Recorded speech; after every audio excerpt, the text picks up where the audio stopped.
Hello students, let's see this question. The question says consider the following statements. यहाँ पे चार statements है A, B, C, D. Select the correct statement. आपको correct statement यहाँ से choose करनी है, ठीक है? So देखते हैं एक एक statements. The OH group present in phenol is ortho and para directing. बिल्कुल सही बात है. ये जो phenol group होता है, phenol होता है, इसमें OH group लगा रहता है. This is our OH. तो OH में ऑक्सीजन के पास लोन पेयर होता है. This lone pair is in adjacent with the pi system. So ये क्या करेगा? ऐसे रेजोनेंस शो करेगा. तो जब ये रेजोनेंस शो करेगा तो आप क्या देख रहे हो कि रेजोनेंस की वजह से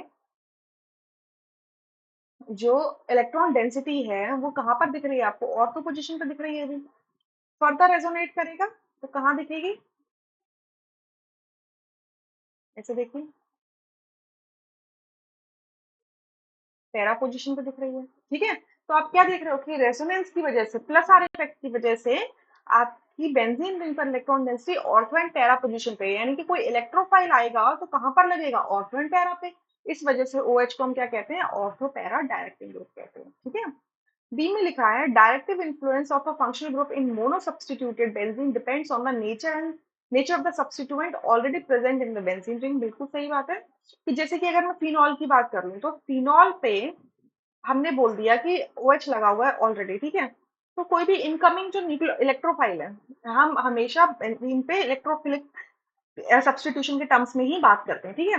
तो कोई इलेक्ट्रोफाइल है वो कहाँ आके लगेगा? तीन पोजीशंस होती हैं. एक तो आपकी ऑर्थो पोजीशन होती है, दूसरी आपकी पैरा पोजीशन होती है, और तीसरी आपकी आपकी मेटा पोजीशन होती है, ठीक है? तीन पोजीशंस होती है. तो आपका इलेक्ट्रोफाइल कहाँ लगेगा?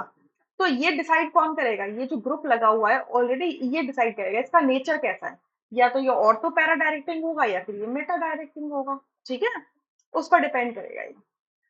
सी में लिखा हुआ है the OH group deactivates the ring benzene ring for the electrophilic substitution reaction. ये फॉल्स स्टेटमेंट है. अभी हमने देखा कि आपका जो फिनॉल में जो OH ग्रुप है वो रिंग पर इलेक्ट्रॉन डेंसिटी को इंक्रीज कर रहा है, एक जगह लोकलाइज कर रहा है.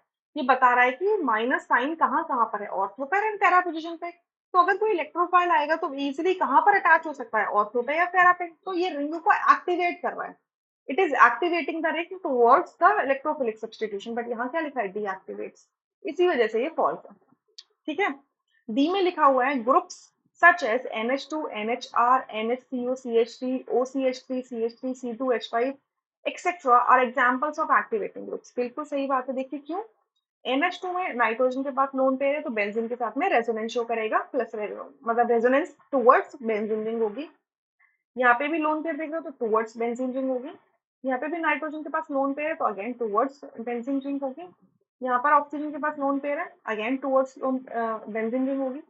CH3 और C2H5 में कोई लोन पेयर नहीं है बट कार्बन हाइड्रोजन का सिग्मा बॉन्ड है. तो वो सिग्मा बॉन्ड ब्रेक होता है to show the hyperconjugation, ठीक है? हाइपर कॉन्जुगेशन प्लस ये इंडक्टिव इफेक्ट भी शो करेंगे. तो इस हिसाब से रिंग पर क्या करेंगे? इलेक्ट्रॉन डेंसिटी को इंक्रीज कर देंगे, ठीक है? ये सारे ग्रुप्स. तो जब भी रिंग पर इलेक्ट्रॉन डेंसिटी इंक्रीज होती है तो रिंग एक्टिवेट हो जाती है towards electrophilic substitution reaction. So हमारी A, B and D statements correct हैं. सो ऑप्शन डी करेक्ट हो जाएगा, rest are incorrect. I hope you understood. Thank you.